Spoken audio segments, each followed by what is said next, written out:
நேரம் கிடக்குது, அவன் வரல. கையில் எதுவும் இல்லை, ஆனால் மனசுக்குள்ள ஏதோ சின்ன பதட்டம்.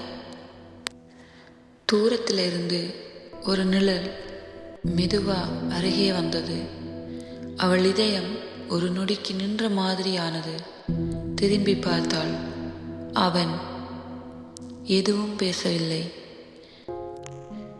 மெதுவாக அவன் அருகே வந்தான்.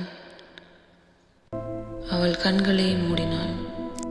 அவளுக்குள் 1000 கற்பனைகள். திடீரென ஏதோ சத்தம். கண்களை திறந்தாள். அந்த நொடி அங்கே பஸ் வந்தது.